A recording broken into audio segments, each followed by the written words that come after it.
Mike's Green Garden, September 13th, 2020. And look at these potatoes. This is what happens when he says, go get me some seed potatoes.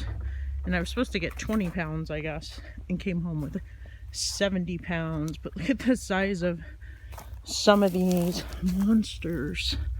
I mean, they are just, these ones up here are huge.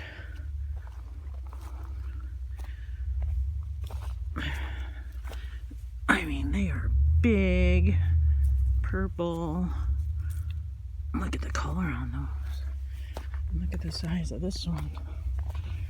Holy cow. Monster potato here.